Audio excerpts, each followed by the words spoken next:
If we're Tatastha Shakti Jivas, Tata means border, marginal potency, right? Between two planes. Here's the spiritual world, here's the material world, situated in the margin.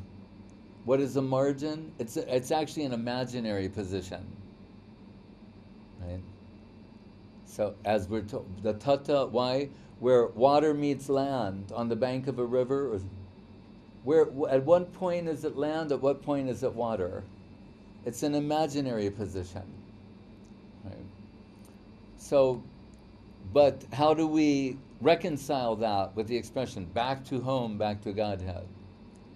Well, on the basis of what we've heard from Guru Maharaj, he'll remind us that Tata, that region, that marginal position, is on the outskirts of the spiritual world, the Chit Shakti. Jivas are atomic particles of Chit Shakti, atomic units of consciousness, situated on the outskirts of Godhead, of back to home, back to Godhead. Right? And enticed what he sometimes called the Satanic Mania, expressed in Milton's Paradise Lost, where Satanic Mania in what way? Serve in heaven, reign in hell. You're given this choice from that marginal position. Right? Some are opting from the beginning to be incorporated in the spiritual world, to serve in heaven. They think, I'll realize my prospect, my potential through dedication. Others are opting to reign in hell. Right? An egocentric conception, what David Foster Wallace calls being lords of our skull-sized kingdoms. Right? And then trying to extend the circumference of your exploiting ability. Was it Shelley wrote Ozymandias about one of the Ramses kings of Egypt, where he says, I met a traveler from an ancient land, and he told me of something extraordinary that he saw. Was out in the middle of a desert, this giant statue, but that was broken. The head was lying tilted in the sand, but the base from the waist down was still there. And he said, this was a great king. And he said, whoever the sculptor was, he very accurately represented the arrogance in the face of and scorn in the face of the king. You could see that in his face. So his head is lying in the sand, like we see in some of those Buddhist statues where the head's been separated. And at the base of the statue, there's an inscription, and it said, I am Ozymandias, king of kings. Look upon my kingdom, and, in despair, and you'll never have anything like this.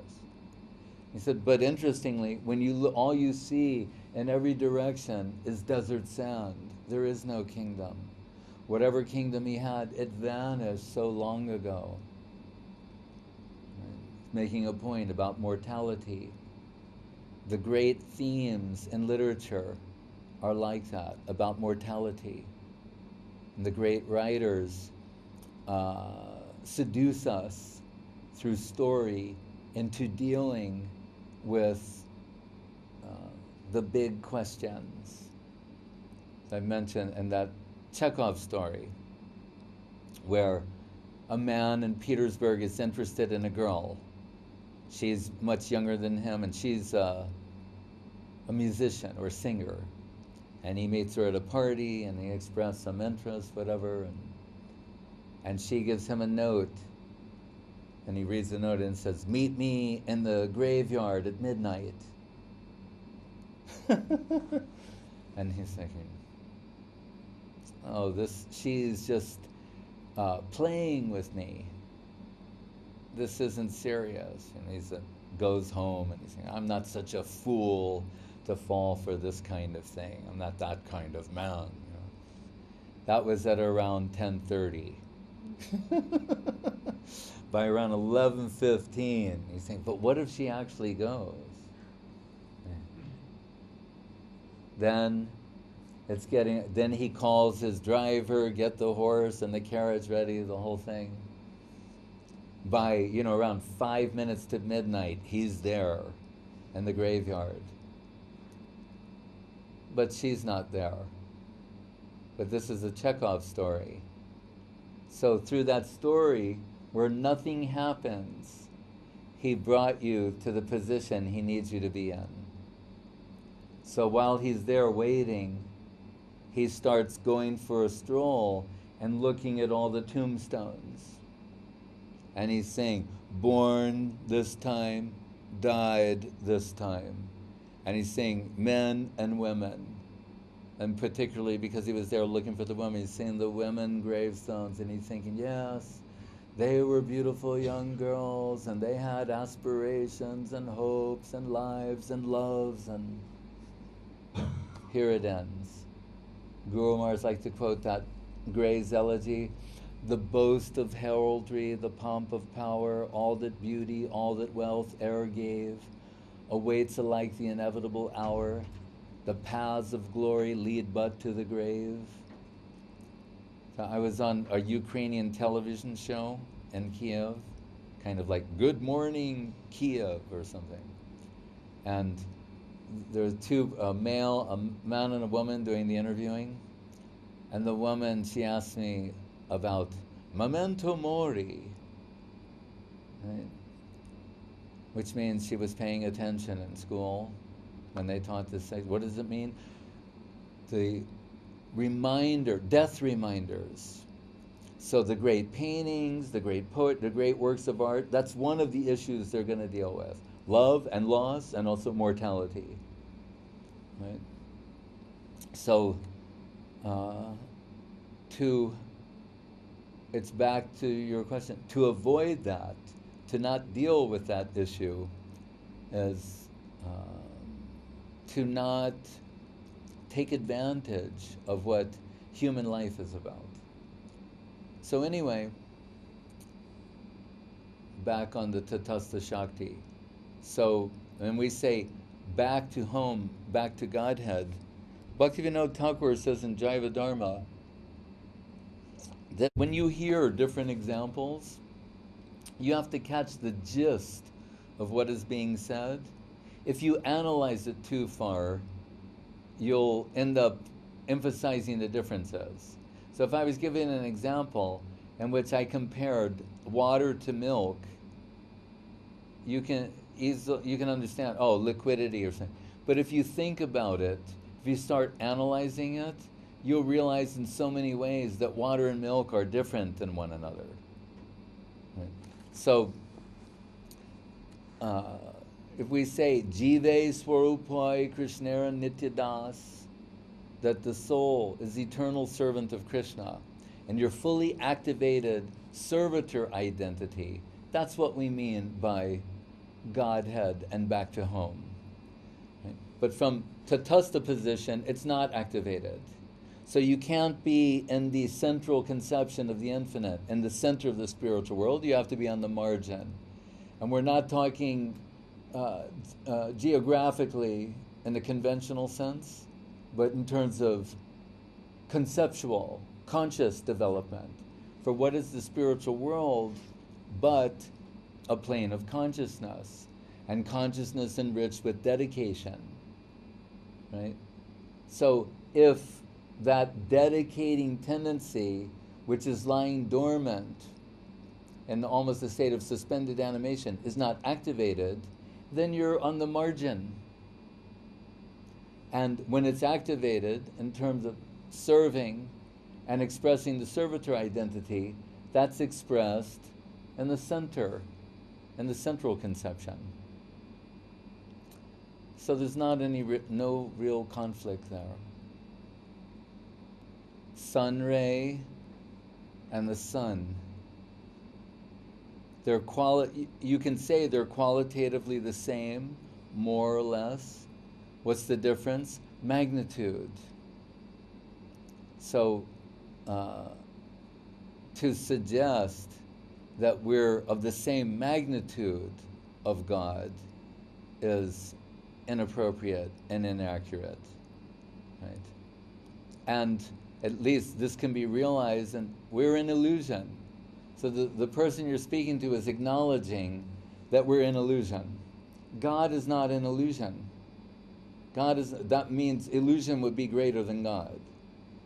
If God by definition is greater than the greatest, then how can he be under the influence of his illusory potency, Maya? Whereas we can readily admit that we're under the influence of Maya. And if that's expressed as thinking of our separateness, thinking of so many, or as we said, that we're enjoyers, we're this, that, whatever it might be, we recognize that there's something greater than ourselves in illusion, and what to speak of divinity. So the magnitude of divinity is such as he will not become overwhelmed by his deluding potency, Devi Maya. Right? Devi Yeshu Gunamayi Mama Maya Durataya, Krishna says in the Bhagavad Gita. The deluding energy is mine. So you cannot overcome that without surrendering to me, and I'm giving release from that.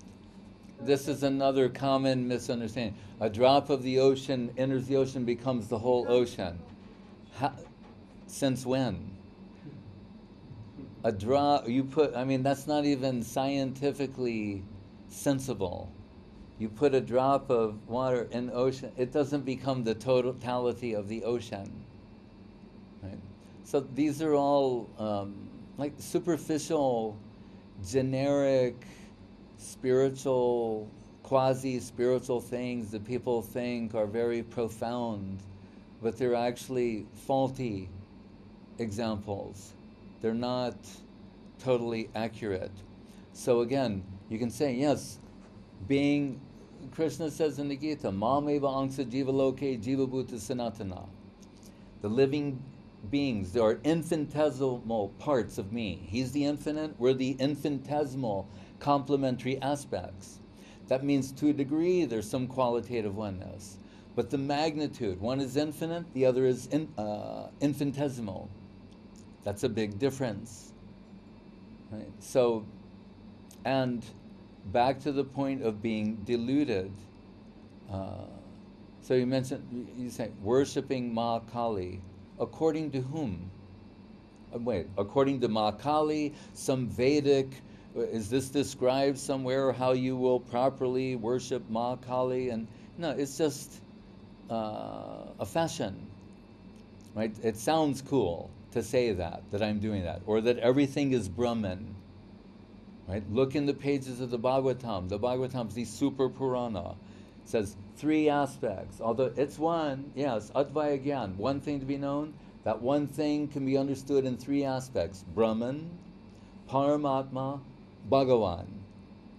So Ma Kali is in the Saguna plane, in the mundane world. So this is a very, at best, a partial representation of how the Supreme Reality works. So you have to give some Vedic reference. If you're going to speak in Vedic circles, then you have to give Vedic references to support that. And not just a hodgepodge or a smorgasbord of, I like this part and that part.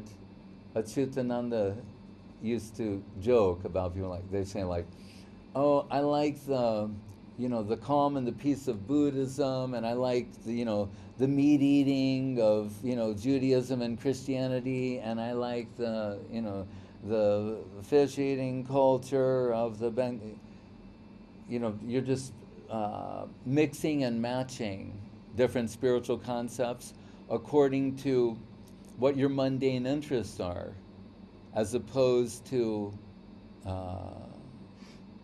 allowing yourself to, come under the influence of Sadhu, Shastra, Guru, and Vaishnava, revealed truth, and seeing that there's a system to all of this.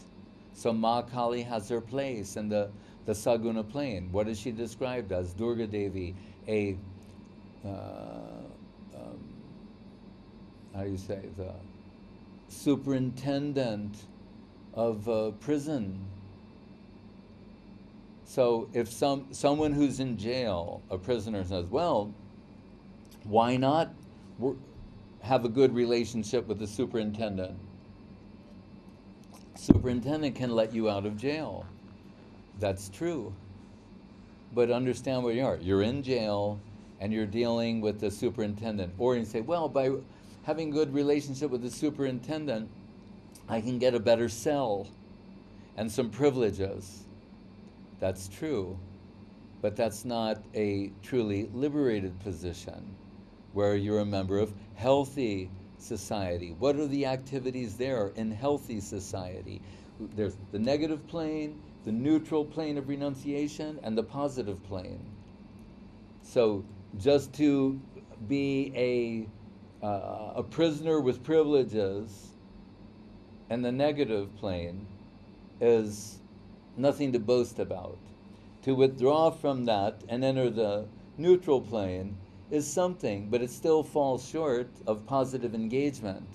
And according to the Bhagavatam, lacking positive engagement, activating your spiritual form servitor role in the upper world, because we're by nature active and animate, you'll fall down again into the negative plane.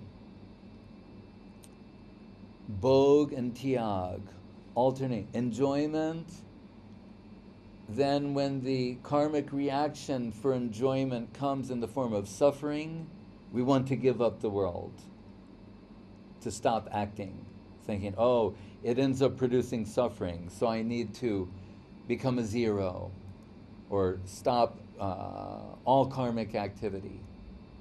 But entering a neutral position like that, inevitably, the soul, being active and animate, will want to assert itself, and not dedicating itself to something higher.